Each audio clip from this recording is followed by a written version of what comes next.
Non, moi je ne peux pas faire ça.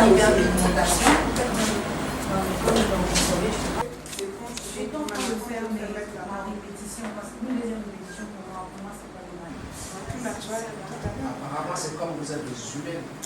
Oui. Là, il est en train de me maquiller, j'ai pas l'habitude. Salut, moi c'est Fatou de la Guinée-Conakry. Et moi, Mariska de Congo-Brazza.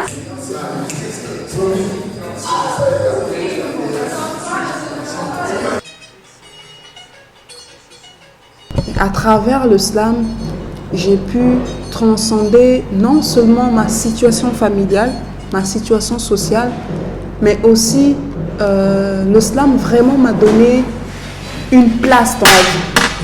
Le slam m'a fait sentir humaine, si bien que chaque fois que je slam, j'ai l'impression de vivre une autre vie.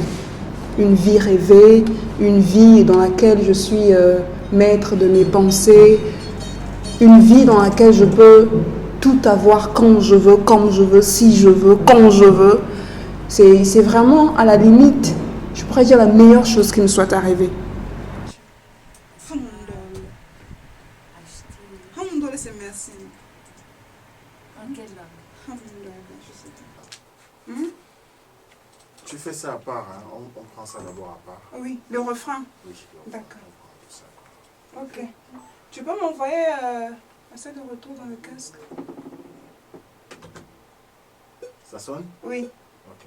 Tu peux augmenter un peu de volume, s'il te plaît. Cante Mazono, cante Bobo, cante Mbassi. Cante Mazono, cante Bobo, cante Mbassi. Cante Mazono, cante Bobo, cante Mbassi. Cante Mazono, cante Bobo, cante Mbassi. Cante Mazono, cante Bobo, cante Mbassi. Cante Mazono, cante Bobo, cante Mbassi. Cante Mazono, cante Bobo, cante Mbassi. Cante Mazono, cante Bobo, cante Mbassi. Cante Mazono, cante Bobo, cante Mbassi. Cante Mazono, cante Bobo, cante Mbassi. D'accord. C'est ça. Justement le rythme des...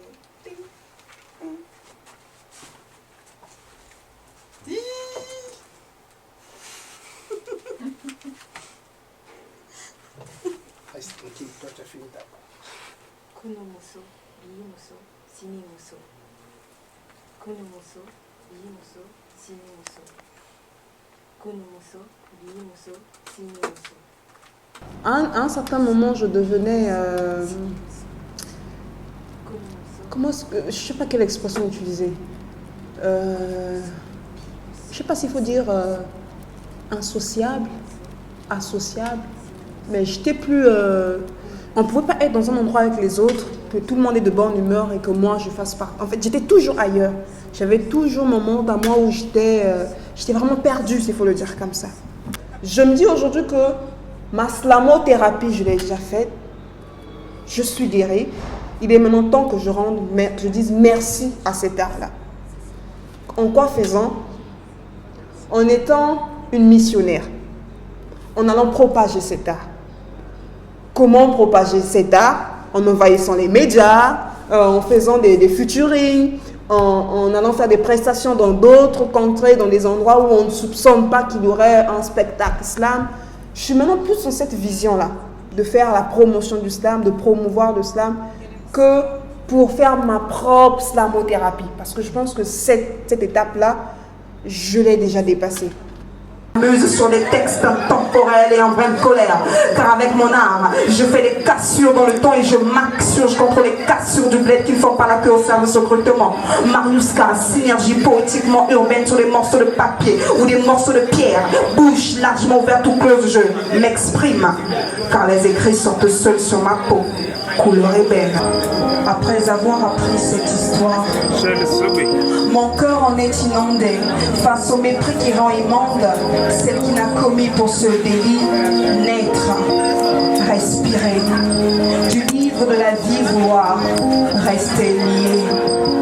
Elle, Cléomâtre, c'est la triste histoire d'un enfant innocent, fille, femme, citoyenne du monde à la beauté de Cléopâtre. Donc là, je suis plus dans je dirais pas la propagande, non, évangélisation de l'islam.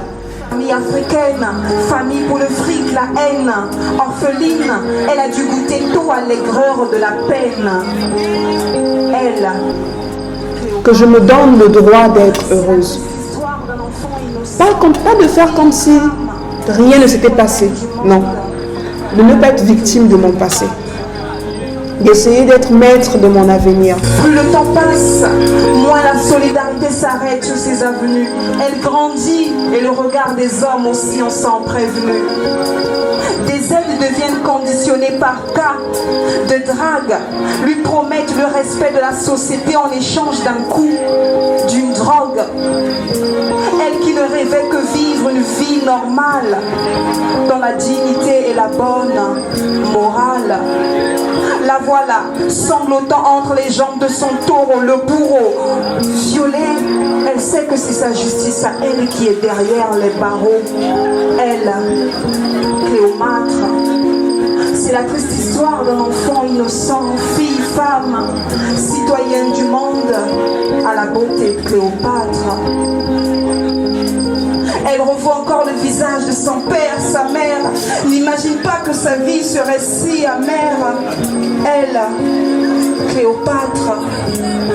Plus le temps passe, plus elle devient mal, pâle. Elle n'arrive plus à tisser les bouts des mois. Tout revient à la case départ. Le médecin lui annonce qu'elle est séropositive. Le combat contre la mort pour la vie pour elle devient sérieux, négatif. Elle, Cléopâtre, c'est la triste histoire d'un enfant innocent, fille, femme, citoyenne du monde à la beauté de Cléopâtre. Parce que moi, si je n'ai pas rencontré l'islam, peut-être que je ne serais pas ce que je suis devenue aujourd'hui. Peut-être que j'aurais plongé dans la déprime, peut-être que je me serais suicidée, peut-être. Je ne serais certainement pas celle que je suis devenue aujourd'hui. Le médecin annonce encore: félicitations madame, vous attendez un enfant. Elle pique une crise, elle, Cléopâtre, c'est la triste histoire d'un enfant innocent, fille, femme, citoyenne du monde à la beauté de Cléopâtre. Encore un enfant sans père. Elle refuse de propager cette routine vicieuse, décide de renvoyer cet embryon vers la porte des cieux. Avortement manqué, c'est au bord du Congo que son cadavre flotte. C'est au bord du fleuve Congo qu'on a retrouvé son corps. Elle, Cléopâtre, c'est la triste histoire d'un enfant innocent, fille, femme, citoyenne du monde à la beauté de Cléopâtre. Tout ça parce que personne ne lui a tendu la main quand elle criait au secours. Tout ça parce qu'on l'a juste jugée, simplement jugée parce qu'elle tendait la main dans la rue. Tout ça.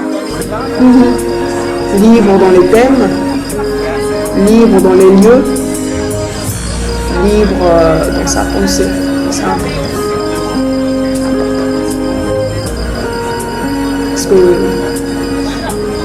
j'ai vécu pendant longtemps dans le ressentiment, dans la peur, et il n'y a pas pire prison que la prison mentale.